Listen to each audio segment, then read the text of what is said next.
Сайн байцгаана уу? Та бүхэнд энэ өдрийн мэндийг хүргэе. Хавдар судлалын үндэсний төвийн ерөнхий мэдээллийн засгийн эмч Чин Зэрэг байна. Тэгэхээр өнөөдөр та бүхэнд улаан хоолой хотоодны хорт хавдрын өрчсөн сэргийлт илрүүлэхийн талаар ерөнхийдөө хичээл байдлаар та бүхэнд ярилцъя. Тэгэхээр сэдвийн агуулгыг та бүхэн дараах слайдаас харж байгаа бах. Ер нь давхар зүй ярихад удаад улаан хоолой хорт хавдар бол дэлхийд бол маш дээгүүр эхний 5 дугаар байранд бичигддэг. Ялангуяа зүүн Аз, Өмнөд Америк, Зүүн Европт маш элбэг тохиолддог ийм байрлалын хавдрууд байгаа. Тэгэхээр 2020 он Глобканы тоон үзүүлэлтээр ч гэсэн хотоодны хорт хавдар эхний 4-р байранд буюу сая гаруй тохиолдол бичигдсэн байна. Бүр нас баралт ч гэсэн жилдээ 700 гаруй мянган тохиолдсон байна. Улаан хоолойг харахад 604 мянга тохиолдсон болох юм бол нас баралт 544 буюу ер нь бол тавилан бас их улаан хоолой хорт хавдар дээр маш муу байдаг нь харагдаж байна. Жишээ нь ICD 10 ангиллаар бол улаан хоолой хорт хавдрыг C15, хотоодны хорт хавдрыг C16 гэж бид нар ангилдгийг та бүхэн мэднэ. Давхар зүйд манай Монгол орны хувьд болохоор улаан хоолой хотоодны хорт хавдрын тохиолдол дээр ярихад тохиолдлороо сүүлийн жилүүдэд хоёрт бичигдсэн бол одоо жилүүдэд нэгдүгээр байранд бичигдсэн харамсалтай үзүүлэлт бол байна. Нас баралтын үед ч гэсэн ер нь дэлхийд маш дээгүүрт буюу нэгдүгээр байранд бичигдэж байгаа. Ерөнхийдөө бол та бүхэн харахад Солонгос улс бол тохиолдлын тоогоор нэгдүгээр байранд бичигдэж хагаад нас баралт бол бараг 31-32 дугаар байранд бичигдэж байдаг. Ер нь энэ Азийн орнууд дээр Солонгос, Японыг ярихад бол тохиолдол хэдийн өндөр байдаг боловч нөгөө эрт илрүүлэх үржин сэргийлт маш сайн байдаг учраас нөгөө эмчилгээ онцлогооны хувьд эрт илрүүлж онцлоод үүгээр эмчилгээ одоо сайн аваад одоо нас баралт харьцангуй бага байдаг. Тийм үзүүлэлтүүд харагдаж. Тэгэхээр үржин сэргийлт ямар чухал вэ гэдэг нь энэ тоо үзүүлэлтээс харагдаж байна. Монгол улсын одоо тохиолдлоор 2021 оны хамгийн сүүлийн тоо үзүүлэлтээр харахад бол хотоодны хорт хавдар нийт одоо тохиолдож байгаа 6000 гаруй тохиолдож байгаа хорт хавдрын 2-р байранд буюу 963 тохиолдол нийт одоо хорт хавдрын 16.1%-ийг эзэлж байгаа бол улаан хоолой хорт хавдар 4-р байранд буюу 338 тохиолдлын 4-р байранд орж ийн. Үүний нийт хорт хавдрын 7.5%-ийг эзэлж байна гэсэн тоо үзүүлэлт. Тэгэхээр эрсдэл хүчин улаан хоолой хорт хавдар болон хотоодны хорт хавдар дээр эрсдэл хүчин зүйлсийг ярих юм бол мэдээж хамгийн ихэнд бид нар яг хот хадрын тохиолдлын 5-аас 10% эзэлдэг удамшлын талаар ярилцах шаардлагатай болов.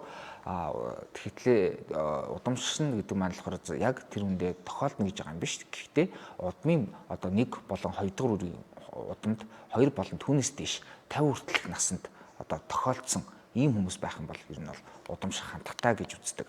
Мөн аль ч насны бүлэгт 3 ба түүнээс дээш тохиолдол бас одоо тохиолдож болдог. Мөн одоо хотоодны хорт хавдар дээр Лоурны ангиллал гэж байдаг. Үүн дээр intestinal type буюу болон diffuse type гэж байдаг. Тэгэхээр diffuse type дээр болохоор бид нар юу гэж ярьдаг вэ гэвэл эсийн ялгал муутай буюу бүгж хэлбэрийн эстэй хорт хавдар гэж ярьдаг. Энэ дээр болохоор ихэнх одоо залуу хүмүүст тохиолддог энэ одоо бүгж хэлбэрийн одоо хорт хавдар дээр аденокарцином гэж ярьдаг. Энэ дээр CDH1 гений мутац 3.1-т байдаг. Тэгэхээр ерөөсөө CDH1 ген буюу одоо E-катрин гэдэг уурга маань өөрөө удамших хандлага маш өндөртэй байдаг учраас залуу хүмүүст бол харьцангуй энэ тохиолдлын одоо бүгж хэлбэрээс хорт хавдар их тохиолдох нь элбэг байдаг. Үүгээр ч гэсэн бас нөгөө эмчлэх хожим онцлогдох дээр нь химийн эмчилгээ нь маш одоо мэдрэг бус байх тохиолдол бас байдаг. Удамшлал дээр ярихад бол юм байна. Харин давсны хэрэглээ дээр ярихад мэдээж бидний Монгол хүний дундаж давсны хэрэглээ бол нэг 10.2 г буюу нийтлэлийн одоо стандартаас 2 дахин их байгаа нь судалгаануудаар харагдсан. Тэгэхээр давсны хэрэглээ бол одоо чинь хотоод улаан хоолой сансдыг нэгсэндээ гэмтээгээд хеликобактер болон бусад одоо сансдын үргэлжлэлийг үүсгэхэд дэм болж одоо нэгсэндээ одоо идэвхжүүлэхэд илүү одоо үүрэг нөлөө гүйцэтгэдэг гэж хэлж болно. Давсны хэрэглээ мөн даршилсан бүтээгдэхүүн, утсан бүтээгдэхүүнүүдэд далд хэлбэрийн одоо давсууд агуулгадж байдаг. Энэ маань болохоор бас мөн аль сансдыг гэмтээ одоо үржлийн процессыг дэмжих үүрэг гүйцэтгэж байдаг. Эмийн зөв бус хэрэглээнүүд байдаг. Эмийн зөв бус хэрэглээдээ бид нар хамгийн эхлээд бид бүхний одоо ходоод эвгүй цээж гашуу өргөх үед дандаа одоо зөвлөж идэг PPI буюу pantoprazole гэдэг одоо omeprazole гэдэг эмүүдийг маш ихээр зөвлөдөг болсон. Энэ эмийн одоо бас хязгаарлагдмал одоо замбраагүй хэрэглэнээс болоод одоо 2 сараас дээш одоо нөхцөлд хэрэглэх юм бол ходоодны хартингэршил архаг үүслийг үүсгэдэг гэсэн бас одоо судалгаанууд бас байдаг юм шүү. Тэгэхээр энэ эмийн хэрэглэн дээр бас бид нар анхаарах хэрэгтэй. Мөн адил антибиотикийн зөв бус хэрэглээ, мөн одоо антибиотикийн зөв бус хэрэглэнээс үүдэлтэй мөөгөн цэртэх өвчнүүд маань бас энэ ходоодны болон улаан холоос саст үүслийн процессыг дэмжихэд маш үүрэг гүйцэтгэдэг. Тэгэхээр энэ одоо эмийн хэрэглээ дээр бид нар анхаарах шаардлагатай бол энэ ард иргэдтэй заавал энэ эмийн хэрэглээний талаар ойлголт өгөх нь бас эмч бидний үүрэг юм шүү. Мөн таргалалт гэдэг хүчин зүйлс маань орж ирсэн. Сүүлийн үед бас илүүдэлжин маань бол судалгаанууд дээр одоо бүх одоо өвчний эрсдэл гэдэг нь бол ойлгомжтой болсон. Тэгэхээр хотод улаан хоолой одоо хор тавдрын нэг эрсдэлт бол улаан хоолой дээр гэж ярихад улаан хоолойн сөөргө гэж ярьдаг. Хотоодн дээр бас цусны сөөргө гэж ярьдаг.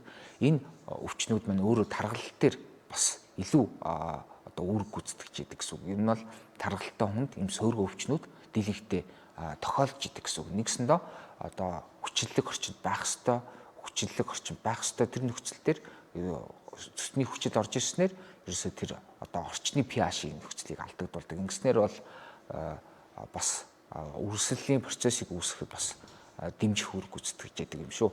Тэгэхээр хор зуршил дээр мэдээж хор зуршил бол арх тамхины хэрэглээ бол мэдээж хор тавдар үүсгэдэг үндсэн канцерогон гэдэг нь бол дэлхийн эрүүл мэндийн байгууллагын судалгаануудаас батлагдсан. Ялангуяа тамхины хэрэглээ бол манай Монголын одоо ялангуяа эрэгтэйчүүдийн 2 хүний тутмын 1, эмэгтэйчүүдийн бараг 4 хүн тутмын 1-т тохиол одоо тамхитал буюу дан тамхитал байдаг гэсэн судалгаанууд бас байдаг. Тэгэхээр энэ тамхи нь өөрөө хавдар үүсэх эрсдлийг 40-80% одоо нэмэгдүүлж идэг. Тэгэхээр та хэрвээ одоо тамхи татдаг бол одоо өөрийгөө бас эрсдэлтэй бүлэг гэж авч үзэж болно. Нэгсэндээ бид нар яах вэ? Тамхи татдаг хүнийг эрсдэлтэй бүлэг гэж авч үзээд 40-с дээш наснд байх юм бол нэн эрсдэлтэй бүлэг гэж авч үзээд ходоодны дуранг бол заашгүй 40-с дээш наснд заашгүй хийх хэрэгтэй юм шүү.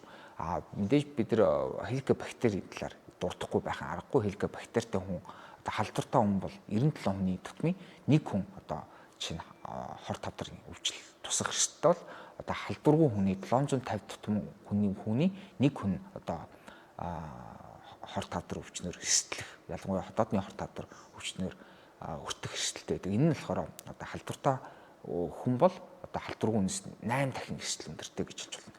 Мэдээж хавдрын өөрчлөлт өвчнүүд бас байдаг. Хавдрын өөрчлөлт өвчнүүдээр архаг үрсэл, архаг гастрит буюу архаг үрслүүд, атропик гастрит, гидсний метаплази буюу интестинал метаплази, дисплази, гастрик үйлцэг буюу шарах, ургацэг буюу полип гэдэг одоо өвчнүүд бас орж идэг.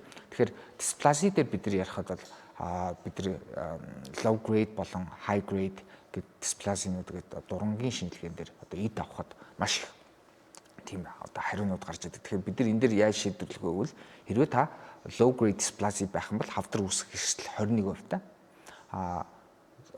high grade dysplasia байх юм бол хавдар өртөх эрсдэл буюу 57% буюу 2 хүн тутмын 1 нь л одоо хавдар тусах эрсдэлтэй байна гэж одоо үзэж болно. Тэгэхээр энэ маань өөрөө бас хавдрын урьдл гэж яддаг учраас заашгүй дурандуулж шаардлагатай бол дурангийн эмчээс зөвлөгөө авч одоо салт хуулах эмчилгээг та бүхэн маань зөвлөх юм шүү. Тэгэхээр мэдээж хүн амын амьдралын түвшин болон тухайн улс орны нийгмийн эдийн засгийн байдал бол өөрөө уруу хамааралтай байдаг. Тэгэхээр эдийн засгийн боломж муу байх тусам одоо хүний амьдралын одоо хоолны дэглэм, хөдөлгөөний эрсдэлтэй энэ болгоо маань өөрөө уялдаатай байдаг учраас ер нь энэ болгоныга бас бодолцож үзэх хэрэгтэй. Яг л бид нар өөрсдөө хөгжингүү одоо улсад багтдаг учраас бид нар заашгүй одоо эрт илрүүлэг бидэд ямар хэрэгтэй байна вэ гэдэг төрөний одоо тархалтын одоо үзүүлэлтээс харагдсан. Тэгэхээр улаан холоо хотоодны хор тавдартай өвчтөнд илрэх зовир шинж тэмдэггийг ярих юм бол бид нар эрт үед ер нь бол бүхий л төрлийн хавдрууд юу н шинж тэмдэг бараг илэрдэг. Ялангуяа улаан хоолой хор тавдрын өвчин дээр. Яг уу өмнө нь болохоор хотоодны өрөвсөд болон улаан хоолой сөөргөтөй байсан хүмүүс яадаг үл цээж гашуун оргих тий амнаас эвгүй үнэртэх дээрэс нь аюулхай орчим өвдөх бүр хүнд одоо тохиолдолд за шархнаас цус алдах юм уу эсвэл хор тавдраас цус алдах тохиолдолд өтгөн одоо хар гарах турах тий гих мэт шинж тэмдгүүд илэрдэг юм бол ер нь бол эрт үедээ бараг шинж тэмдэг илэрдэг. Тэгээд дандаа ихэнх ирж байгаа одоо мэдсэлд орох жоо мэдсэлд орж чадхааргүй болцсон үе шаттай ийм хүмүүс яагаад ирдэг вэ гэвэл ерөөсөө надад шинж тэмдэг илэрдэг. Дундуулсан чинь ингээд хавдар гарцсан байна. Одоо миний одоо хоол орхоо байчлаа гэж ярьдаг. Тэгэхээр ерөнхийдөө бид нар бол зайлшгүй одоо дурамдах гэдэг зүйлийг болохоор 40-с дээш наснд зайлшгүй одоо зөвлөх хэрэгтэй. Хэрвээ одоо жишээ нь хор тавдар одоо эрсдэл ихтэй байх юм бол жил болгон эрсдэл 40 наснаас дээш дурандаад янз бүрийн өрсөлт өвчин эрсдлийн шинж байхгүй байх юм бол бид нар 2 жил тутам нэг удаа дурандуулж хэвшинэ. Хэрвээ 40-с дээш наснд дурандуулаад өрсөлт өвчнөд байх юм бол эмчилгээ хийлгэсний дараа заашгүй 3-аас 6 сарын дараа нөгөө эмчилгээнийхээ үр дүнг хянах хэрэгтэй. Тэгэхгүй бол бас бидэнд нэг ажиглагддаг зүйл байдаг нь болохоор эмчилгээ хийлгчээд хайчдаг. Жил 2 жилийн дараа хүрээд ирдэг.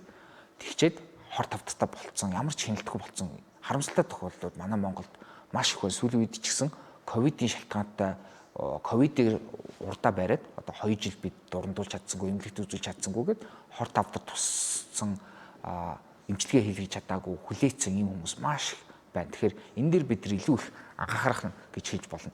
Би түрүү ярьсан хотоодны хажуу үеийн хор тавдрын шинжүүд бол та бүхэн харж байгаа дараах одоо слайдаас харж болно. Мэдээж аюулхай орчим өвдөн, гороох бүр одоо нарийн тэрх гэж бид нар ярьдаг те. Энэ бол мэдээж хамгийн сүүлийн үе шатн дээр илэрдэг шинжүүд бөөлжүүлэх, магадгүй цустаа бөөлжүүлэх, өтгөн хар гарах мэдээж сүүлийн шинж тэмдгүүд одоо тэжээлийн дутагдалд ороод нөгөө одоо өвдөж зовж байгаа хүмүүс байна. Турах, ядрах, янз бүрийн тэжээлийн дутагдалд орох, бүр хүнд үед бол ясан дээр тавьсан арьс болох жишээний ийм одоо зөөрөд илэрдэг. Тэгэхээр би дараах слайдн дээр болохоор илрүүлэхийн хийх зорилттой бүлгийн одоо зайлшгүй хийгдэх одоо шинжилгээ болон эрсдэлтэй бүлгүүдийг авч үзсэн байна. Мэдээж 40-с дээш насны хүн ам маань орхон нь хотоодны эмгэгээр өвдөж байсан, магадгүй удамд нь байсан тий. Хотоодны хавдарт өртөх эрсдэлтэй бүлгийн хүн амс тий. Нөгөө саяны миний хэлсэн одоо эрсдэл бүлгийн одоо байгаа хүмүүс хоол бус замын одоо өвчтний шинж тэмдгүүд илэрсэн тий. Түрүүн бас дурдсан байгаа. Тэгэхээр энэ дээр та бүхэн бас сэрүүлэг шинж гэдэг зүйлийг бас одоо тогтоогоод авах хэрэгтэй. Энэ дээр нэгдүгürt нь гороох, залхихад өвдөх, олон дахин бөөлжих, цус багталт мэдээж одоо өтгөнөөр одоо цус далд хэлбэрээр гараад өтгөн нь хар гараад байгаа үед цус багталт илэрч бас болно. Хоол бус замын цус адалтын шинж тэмдэг, аяндаа жим буурах. Үнэн нь болохоор 5-аас дээш хувьд бас илэрдэг.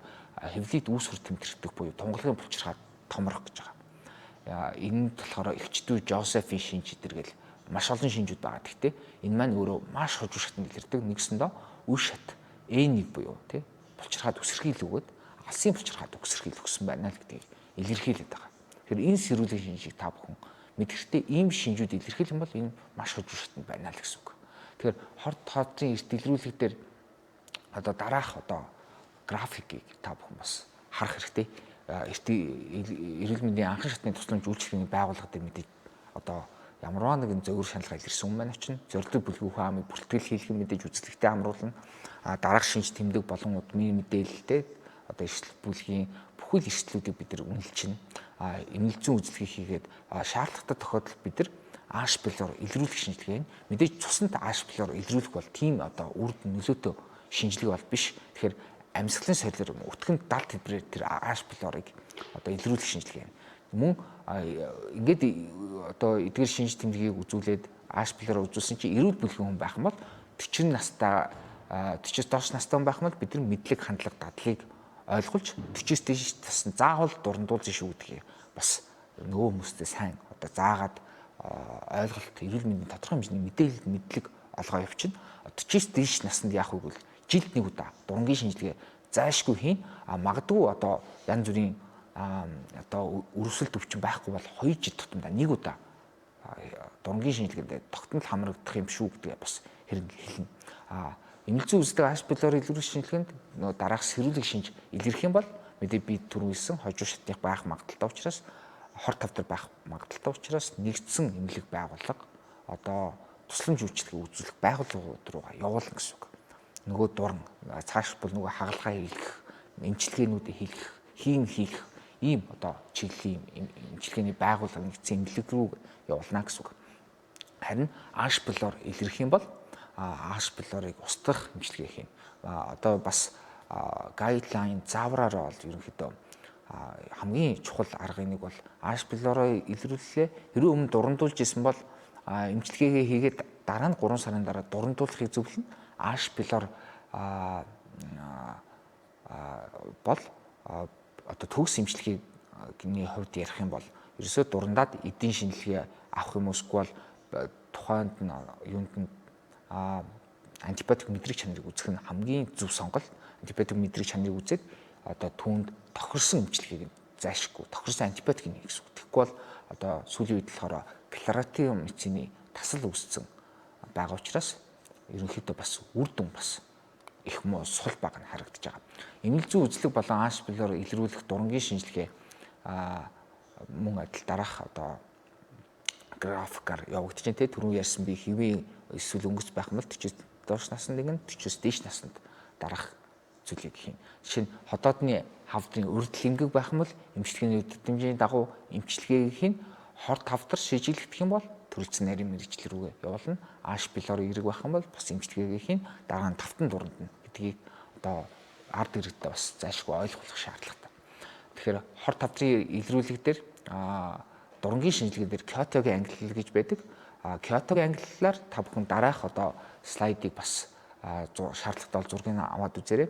Ерөнхийдөө дурангийн эмчнэр бол энэ ангиллалаа бол маш сайн мэдж байгаа. Ер нь бол 4-с дээш оноотой байх юм бол хавдрын эрсдэлтэй гэж үзнэ.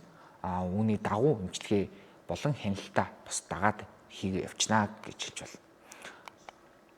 байна. Мэдээж T8 ангиллал бол хор тавдрын одоо Улаанхолоо хотодны хор тавдрууд маш чухал байгаа. Мэдээж T8 ангиллалыг 4 ангилал нь клиник, патолог, мэдсэл болон неодимант хим эмчилгээний дараах гэж ангилж байна. Тэгэхээр үе шатны хувьд бол эрт үеийг болохоор нэгдүгээр үеийг болохоор нэгийн А, Б гэж ангилж байна. Нэгийн А дээр бол эрт үеийн одоо эмчилгээг бол дурангийн сас туулах эмчилгээ их бүрэн боломжтой. Ялангуяа Улаанхолоо ходоодны хор тавдар дээр. Энэ дурангийн сас хуулах эмчилгээ хийсний дараа одоо өвчтөн маань амьдрах чадвар бол бараг 98-100% гэж хэлж болно. Харин Т1-ийн Б зарим тохиолдолд одоо тэр эсийн ялгарл гэдэг зүйлийг бол бас ажиглах шаардлагатай. Хэрвээ бүгд хэлбэрийн эс буюу одоо лаурны ангиллал гэж байгаа.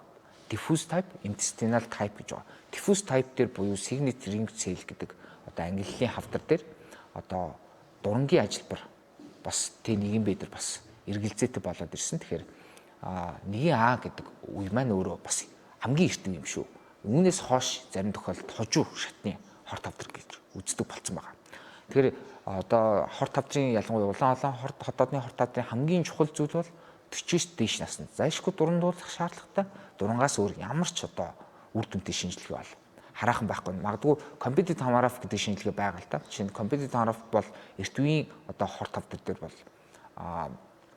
одоо хотоод болон Улаанхолоо хор тавдрыг мэдэх боломжгүй зөвхөн хожуу шатнд нь л мэдэгдэх боломжтой. Тэгэхээр би түрүүн хэлсэн тийм эрт үеийн илрүүлэх үзлэг гэдэг бол дараах одоо эрсдэл одоо магадгүй гэр бүлийн гишүүд өвөө эмээ аав ээж ах トゥ хамаатан садан аль ч нас одоо хамаатны хүн байсан хор тавдраа өвдөж байсан бол бас өрсөлд өвчнөр өвдөж байсан бол зайлшгүй 40-с дээш наснд хотоодод дурандуулах хэрэгтэй. Мөн хоол боловсруулахын замын өвчний шин тэмдэг илэрсэн хүмүүс зайлшгүй дурандж хэвшигнэ. Тэгэхээр одоо хотоодны урд эмгэгүүд гэж бас байгаа тийм. Түрүүн би ярьсан гэдсний метаплазмыг дурангаар сэжигсэн бол нөгөө high grade, low grade тийм эсийн бага ялгаралтай, их ялгаралтай гэж хэлсэн. Биопсигийн шинжилгээгээр хавдар хэрвээ үүсгэх юм бол эмчилгээгээ хийгээд хянаад явчихна. Харин high grade байх юм бол заашгүй дурангийн одоо эмчид дараагийн эмчилгээ, сас туулах эмчилгээ хийсэн хийж болно. Энийгээ бас зөвлөөд явах нь гэсэн үг. Мэдээж H. pylori эмчилгээ гэх нь харин хотоодны ургацэг дээр бол одоо сүүлийн үед ч гэсэн манай одоо шатлалын одоо хавдар судлалын үндэсний төв дээр ургацагтай хүмүүс хотоодонд маш их ирсээ байгаа. Ер нь бол ургацгийн бас хотоодны хорт хавдар хотоодн дээр ярихад л хорт хавдар болох магадлал нь бас харьцангуй байрлалаас шалтгаалаад өөр байдаг.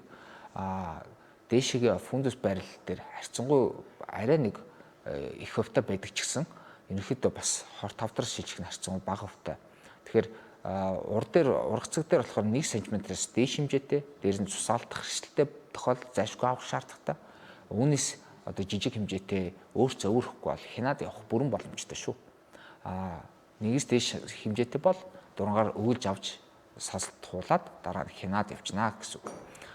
Тэгэхээр бас H. pylori болон пепсиногон гэдэг бас шинжилгээ байгаа. Мэдээж Японы судалгаанууд дээр ч гэсэн бас ажиглагддаг.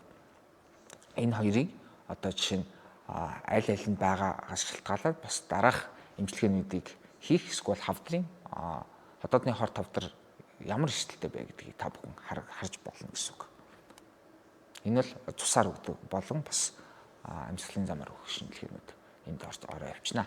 Тэгэхээр хууль эрх зүйн орчинд ч гэсэн ерөнхийдөө 40 болон түүнээс дээш насны иргэнийг хотоод улаан хоолой хорт хавдрыг эрт илрүүлэх үзлэгч дурангийн шилгийг жилд нэг удаа хамруулна гэсэн хууль эрх зүйн орчин бол бүрдсэн байгааг та бүхэн харж байна. Энэ бол улаан хоолой хотоодны хорт хавдрын одоо хяналтыг яаж хийх вэ? Үе шат бүрээр энэ дээр бичсэн байна. Хэрвээ шаардлагатай бол та бүхэн эндээс шаардлагатай зүйлээ хуулаад авна.